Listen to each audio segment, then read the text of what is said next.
Hello friends, क्या आपने भी अपार्टमेंट फ्लैट परचेस किया है as a second home, as a investment या तो फिर खुद के रहने के लिए। और वो फ्लैट अब आप बेचना चाहते हैं लेकिन वो फ्लैट रीसेल नहीं हो पा रहा है। आपने काफ़ी सारी कोशिशें कर ली लेकिन वो फ्लैट रीसेल नहीं हो पा रहा है, बिक नहीं रहा है। और आप काफ़ी सारे ट्राई करने के बाद भी उसको रीसेल करने में सक्सेस नहीं हो पा रहे हैं। तो आइए आज हम लोग इसी सब्जेक्ट के ऊपर बात करेंगे। मेरा नाम है विलास पाटिल, मेरे ब्लॉग में आपका हार्दिक स्वागत है। मैं पिछले 15 साल से रियल एस्टेट कंसल्टेंट हूँ। आज बात करते हैं कि अगर आप एज ए इन्वेस्टमेंट या तो फिर आप एज अ सेकेंड होम या फिर आप एक रेंटल इनकम के तौर पर अपार्टमेंट फ्लैट परचेस कर लेते हैं और फिर उस फ्लैट को परचेस करने के बाद आपको ऐसा लगता है कि कुछ टाइम के बाद मुझे अच्छी खासी रेंटल इनकम मिलेगी, कुछ टाइम के बाद मुझे अच्छा खासा रिटर्न मिलेगा, तब मैं उसको सेल कर सकता हूँ, रीसेल कर सकता हूँ। लेकिन आपका जो अज़ूम था वो सक्सेस नहीं हो पा रहा है। आप उसको जितने प्राइस में चाहिए उतने प्राइस में रीसेल नहीं कर पा रहे हैं, या फिर आपको रेंटल चाहिए था उतना मिल नहीं पा रहा है, इसलिए आपने उसको रीसेल करने का डिसीजन ले लिया है। तो कई केसेस में ऐसा होता है। ठीक, अक्सर क्लाइंट्स हमारे पास आते हैं और कहते हैं कि भाई आप रियल एस्टेट कंसल्टेंट हो, आप हमारा फ्लैट बिकवा दो। तो ठीक है, ये तो हमारा काम ही है, लेकिन आज के इस वीडियो में हम लोग आपको कुछ ऐसे पॉइंट देना चाहते हैं, कुछ ऐसे टिप्स देना चाहते हैं कि जिसकी वजह से आपका ये फ्लैट रीसेल होने में आपको काफ़ी हेल्प होगा। तो आइए ये पॉइंट्स, ये टिप्स हम लोग डिस्कस कर लेते हैं ताकि आपको भी फ्लैट रीसेल करने में हेल्प हो जाए। सबसे पहला पॉइंट आता है, आप एक रियल एस्टेट कंसल्टेंट हायर कर लीजिए। रियल एस्टेट कंसल्टेंट में हायर करने के फायदे ये होते हैं कि उन लोगों का एक लोकल काफ़ी बड़ा नेटवर्क होता है, एज अ ब्रोकर्स में भी होता है, उनका क्लाइंट का पोर्टफोलियो भी काफ़ी बड़ा होता है, उनकी लोकल में काफ़ी पहचान भी होती है। तो वो लोगों को अगर आप वॉट एवर जो भी उनके चार्जेस होंगे 1%, 2%, 3%, वॉट एवर जो भी जिस सिटी के हिसाब से, एरिया के हिसाब से चलता होगा, रेगुलर लोकल रूटीन, तो उनके जो भी ब्रोकरेज चार्ज होंगे, फीस होंगी, वो आप उनको पे कर सकते हैं। और वो कहीं से भी कैसे भी करके आपके फ्लैट को रिसेल करने के लिए क्लाइंट्स लेकर आते हैं। काफ़ी सारी मेहनत करने के बाद वो लोग आपका फ्लैट बिकवा भी देते हैं। तो सबसे पहली टिप्स ये होती है कि आप एक रियल एस्टेट कंसल्टेंट हायर कर लें। अगर उससे भी फ्लैट नहीं सेल होता है तो फिर आप डायरेक्टली क्या करें कि जिसकी वजह से आपका फ्लैट रीसेल हो सकता है। ये टिप्स अब मैं आपको देता हूं। तो टिप नंबर 1, सबसे पहले अगर कोई भी क्लाइंट फ्लैट देखने आता है तो जब वो फ्लैट में से एंट्रेंस करता है तो उसकी आंखें जो है वो सबसे पहले चार ओर से पूरा फ्लैट को घूरने लग जाती है, देखने लग जाती है। अब वो फ्लैट को जब जैसे एंट्रेंस करता है, वो पहली नजर में फ्लैट को पूरा देखने लग जाता है, तो वो वहीं पर 50% कन्विंस हो जाता है या तो फिर नहीं होता है। अब 50% उसका जैसे एंट्रेंस करता है वैसे वो तुरंत डिसीजन ले लेता है कि मुझे इस फ्लैट में जाना है कि नहीं जाना है। क्या देखकर? वो ये देखता है कि जैसे ही एंट्रेंस होता है, दरवाजा खुलने के बाद सबसे पहले वो देखता है कि फ्लैट कितना क्लीन है, फ्लैट में साफ सफाई, सनलाइट वगैरह, एयरविंग्स वगैरह कहां से कितनी कैसे आ रही है। तो सबसे पहला पॉइंट होता है, आपका फ्लैट अगर आपने रीसेल करने रखा है तो आप उसको हमेशा रेगुलर क्लीन रखिए। क्लीन रखने के फायदे ये होंगे कि जैसे ही क्लाइंट अंदर एंट्री करेगा उसको फ्लैट साफ सुथरा दिखता है।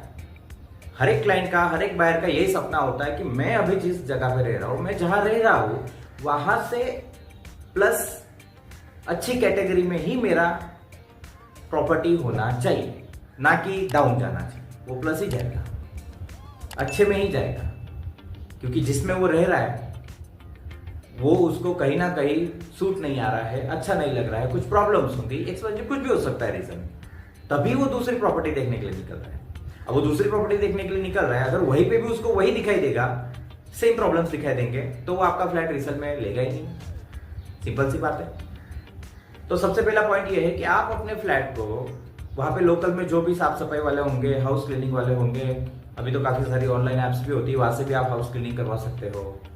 तो वहां से भी आप बुलाकर फ्लैट को एक वीक में एटलीस्ट एक बार तो क्लीन करके रखिएगा।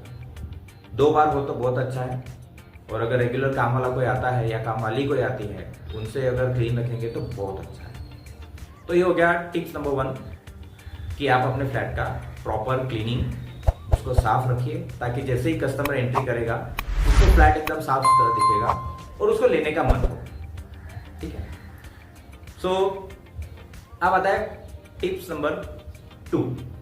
2 नंबर की टिप्स ये है कि अगर आपका फ्लैट 5 साल 7 साल से ज्यादा पुराना हो चुका है, तो आप अगर उसको रीसेल में रख रहे हैं, तो टिप नंबर 2 काम ये करेगी कि आपको उसको कलर करवा लेना चाहिए। अगर हो सके तो वॉटेवर आपका 2 BHK 3 BHK 4 BHK जो भी अपार्टमेंट फ्लैट होगा, आप अगर उसको एक बार भी कलर करवा लेंगे, प्रॉपर कलर करवा लेंगे अच्छे से, तो जो भी कस्टमर आने वाला होगा उसकी आंखों को एंट्री करते ही कलरफुल थीम जो दिखेगा ना, वहीं पर वो आपका 70% डिसीजन ले लेता है कि मुझे इस फ्लैट में जाना है या इस फ्लैट में नहीं जाना है। क्योंकि बेसिक ह्यूमन मेंटालिटी है, अगर उसकी आंखों को कलरफुल चीजें दिखती है तो वो जल्दी अट्रैक्ट होता है। तो जो भी प्रॉपर कलर कॉन्ट्रैक्टर या लेबर्स होंगे, आप उनसे अगर एक बार अपना फ्लैट अच्छे से कलर करवा ले, तो मुझे ऐसा लगता है कि उस फ्लैट को रीसेल करने में आपको ज्यादा दिक्कत नहीं होगी। ठीक है। अब आते हैं हमारी टिप्स नंबर 3 पे। टिप्स नंबर 3 ये है कि जैसे आपने फ्लैट रीसेल करने के लिए रखा है, तो कई बार ऐसा होता है कि फ्लैट जो है आपने जिस कंडीशन में लिया था उसी कंडीशन में खाली बॉक्स आप फ्लैट रखते हैं और उसको कुछ सालों बाद या कुछ महीने बाद आप रीसेल में रख देते हैं। तो एज इट इज जैसे था वैसे ही कंडीशन में होता है, तो वो खाली बॉक्स होता है। कई बार ऐसा होता है कि सामने वाला जब आता है तो उसको ऐसा लगता है कि भाई अभी ये फ्लैट खाली है, मुझे इस फ्लैट को लेने के बाद काफी सारा फर्नीचर करवाना पड़ेगा। अब काफी सारा फर्नीचर तो नहीं, लेकिन एटलीस्ट उसको अगर फैमिली है और वो फैमिली में आएगा रहने के लिए, तो उसको किचन के फर्नीचर की जरूरत तो बेसिक है, उतना तो हर किसी को चाहिए होता है। उससे ज्यादा है तो बेटर है, तो फिर आप उसको कन्विंस कर सकते हो कि भाई इतना इतना फर्नीचर है, बेडरूम्स में है, हॉल में है, लिविंग में है, किचन में है, XYZ जो भी जितना भी आपका होगा। अगर नहीं है तो टिप नंबर 3 काम करेगी, डेफिनेटली करेगी, कि आप सबसे पहले किचन का फर्नीचर करवा लीजिए।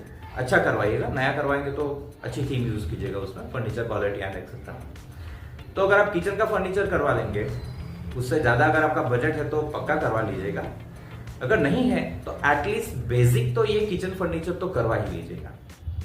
तो किचन फर्नीचर करने के बाद भी कई केसेस में ऐसा होता है कि जब आदमी आता है तो सबसे पहले जो उनके साथ फैमिली में आने वाली लेडी होती है, वो अपना एरिया देखती है। अपना एरिया इन द सेंस कि लेडीज को सबसे पहले किचन पसंद आना चाहिए।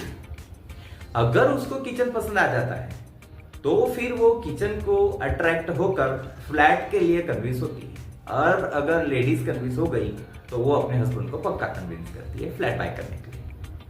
तो ये टिप नंबर 3 भी कई केसेस में काम कर जाता है कि अगर आपने किचन का फर्नीचर करवा लिया है तो किचन फर्नीचर करने के बाद आपका फ्लैट रीसेल होने में काफी हद तक आपको हेल्प मिल जाती है। अब टिप नंबर 4। टिप नंबर 4 ये है, कई केसेस में ऐसा होता है, अब वो डिपेंड करता है case to case, buyer to buyer. अगर बायर आपका खुद की रहने के सोच से आ रहा है तो फिर ये 4 नंबर की टिप्स जो है आपको काम नहीं लगेगी। लेकिन अगर वो आपके ही जैसे इन्वेस्टमेंट के तौर पर सोच रहा है तो फिर ये 4 नंबर की टिप आपके काम कर सकती है। एंड 4 नंबर टिप इज के फ्लैट जो है एक अच्छी खासी फैमिली को आप रेंट आउट कर दीजिए। अगर आपने उसको रेंट पे चढ़ा दिया होगा तो उसकी एक अच्छी रेंटल इनकम होगी, तो आप इसको रेंट आउट की हुई प्रॉपर्टी है, इसका इतना रेंट आ रहा है, तो सर आप जैसे इसको इस प्राइस में परचेस करेंगे आपको तुरंत ही इतने रेंटल का इनकम शुरू हो जाएगा। सो ऐसा करके भी आप इस फ्लैट को रीसेल में रख सकते हैं। कई केसेस में ये फॉर्मूला भी काम कर जाता है, क्योंकि अगर सामने वाला है वो इसको as a second home purchase करने वाला है या फिर इन्वेस्टर है, तो वो रेंटल इनकम के तौर पे ही उसको परचेस करेगा। और ये दोनों केसेस के अंदर सेकेंड होम इन्वेस्टर्स, ये दोनों केसेस के अंदर ये लोग रेंटल इनकम पे ही फोकस करते हैं कि भाई मैं इतने में अगर फ्लैट लेता हूं तो मेरी रेंटल इनकम इतनी मिलनी चाहिए, मुझे इतना परसेंटेज छूटना चाहिए, और ये ऑलरेडी रेंट आउट हो चुका है, तो मेरी इनकम जो है वो बिना दिमाग लगाए, बिना मेहनत किए, बिना कुछ लफड़े में पड़े, मेरा ऑलरेडी रेंटल इनकम शुरू है, तो इसमें मुझे कुछ नहीं करना है, सीधा सेल डीड करवा के इनकम मेरी शुरू हो जाएगी।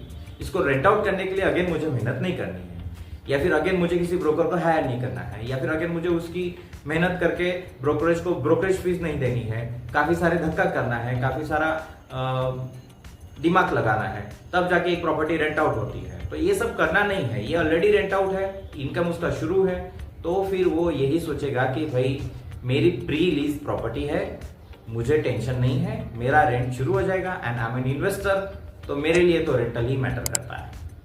तो फॉर्मूला 4 भी कभी कभी फ्लैट को रीसेल करने में काफी हेल्प होता है कि भाई ये ऑलरेडी रेंट पे चढ़ा हुआ है, इसकी इतनी रेंटल इनकम है, और आप सर इसको परचेस करेंगे तो आपको इतना सीधा सीधा रेंट आना शुरू हो जाएगा। तो कई केसेस में ये भी होता है कि बायर जो होता है वो लोन लेने वाला होता है, तो वो भी यही सोचता है कि मैं लोन लूंगा तो इतने लाख रुपए की लोन लूंगा, उसके सामने इतना ईएमआई आएगा, तो मेरा ऑलरेडी इतना रेंटल इनकम शुरू है, तो मुझे ईएमआई भरने में दिक्कत नहीं होगी, तो आई कैन परचेस इट, तो मैं परचेस कर सकता हूँ। तो फॉर्मूला 4 भी काम करता है।